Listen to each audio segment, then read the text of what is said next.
インペリアルドラモン。ビギニングオブザーバーで強化を受けたこのデッキ、ジョグレス進化からの連続攻撃を得意としたデッキです。困難からの新キーワード、パーティションはもちろん、その他にもジョグレス進化を補助するカードが多数収録されており、ジョグレスデッキを大幅に強化し、本デッキも大幅な強化を受けました。その中でもジョグレス進化を大幅に強化したのが新規テイマー。新規テイマーで収録されたダイスケ&ケンは、青緑の4コストテイマーで、メインフェーズ開始時に自分の手札から V モンかワームモン1体をノーコストで登場可能です。さらに自分のデジモンが青か緑のデジモンに進化した時に、このテイマーをレストすることでメモリープラス1。ジョグレス進化していた場合は、相手デジモンの進化元を選んで3枚破棄します。この登場効果で進化元にターン終了時にジョグレス進化ができる V モンワームモンを登場させることができれば、サーチをしつつジョグレス進化を狙うことも可能です。さらにこの効果で登場したデジモンは相手ターン終了時に手札に戻ってしまいますが、ジョグレス進化させることで別のデジモンになりますので、手札に戻りません。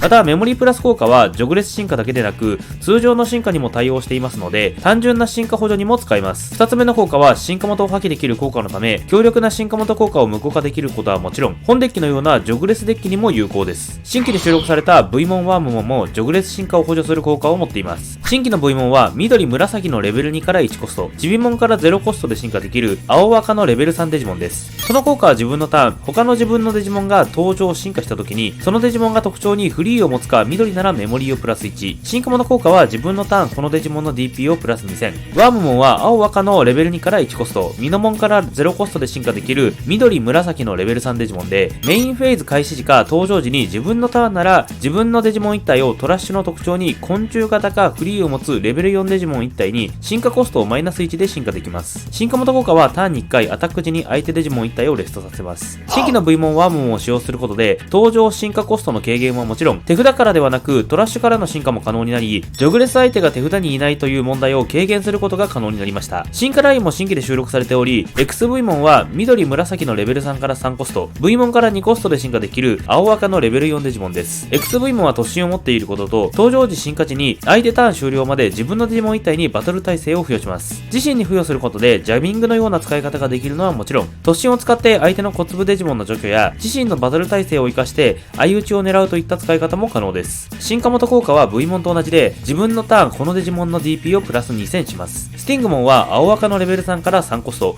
ワームモンから2コストで進化できる緑紫のレベル4デジモンです。その効果は道連れを持っていることと、進化時登場時に相手デジモン1体をレストさせます。相手の大型デジモンをレストし、自身の道連れを生かして除去することや、新規のパイルトラモンのアクティブ封じにつなげることも可能で、登場時にも効果が発揮できるため、パーティションとも相性がいいのもこのカードの特徴です。進化元効果はワームモンと同じで、ターンに1回アタック時に相手デジモン1体をレストさせます。そして新規のパイルドラモンは青緑のレベル4から4コスト、青と緑のレベル4デジモン2体でジョグレスし、0コストで進化することも可能です。このデジモンは新効果パーティションを持っており、進化元に指定のカードが1枚ずつあるこのデジモンが自分の効果とバトル以外でバトルエリアを離れるとき、指定のカード1枚ずつをノーコストで登場可能です。このデジモンの場合は青および緑のレベル4が対象です。1点注意なのが、指定のカードがどちらも進化元にある必要があるので、通常の進化や進化元破棄なので指定のカードが足りない場合は発揮しないので気をつけましょう。その効果は進化時に進化元の枚数がこのデジモン以下の相手デジモン全てをレストさせ、その後ジョグレス進化していたなら相手ターン終了まで相手のデジモン全てはアクティブになりません。さらにアタック時に1回アクティブ状態の相手デジモン1体をレストさせ、この効果でレストしなかったら自身をアクティブにします。進化時のレスト効果は自身の進化元の枚数に依存しますが、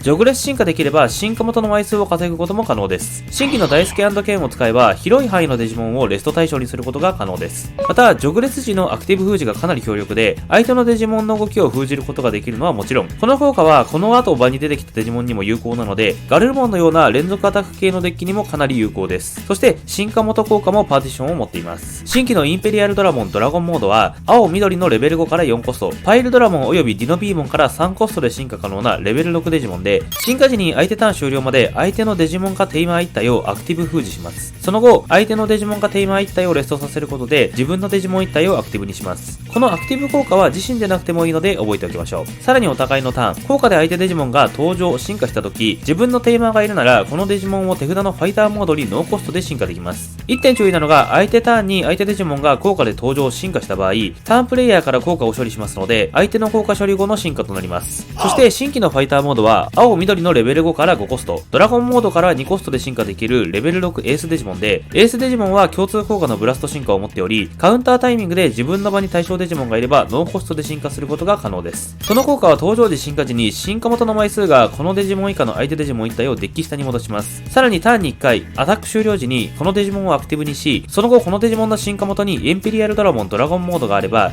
レスト状態の相手デジモン1体をデッキの下に戻します。ブラスト進化することでアタックしてきた相手デジモンの処理も可能ですし、その後も連続アタックや新規のワームモン、スティングモンの進化元効果を活用することで相手デジモンの除去も可能です。ただこのデッキはアクティブ封じやブラスト進化での除去はできますが、ブロッカーを持っているデジモンが旧ファイターモードくらいです。そこで新規で収録された無敵の流魂合体を使用することで、相手ターン終了までですが、ブロッカーとバトル耐性を付与しつつ、ジョグレス進化を行うことも可能です。基本的な戦術はテイマーを展開し、場を整え、まずはパイルドラモンへの進化を目指します。アクティブ封じと連続アタックで場を制圧し、その後はドラゴンモードへ進化することで、効果での登場進化を牽制、そのままであってもパーティションやブラスト進化を警戒させることが可能です。大好き&ケンが1体場にあるだけで、ジョグレス進化へのハードルがかなり下がるので、優先的に場に登場させましょう。本段での強化により、ジョグレス進化へのハードルが下がり、大幅に強化されたこのデッキ。現状の環境デッキに対しての相性は正直良くないですが、次の制限改定の結果によって環境での活躍が見込めるデッキです。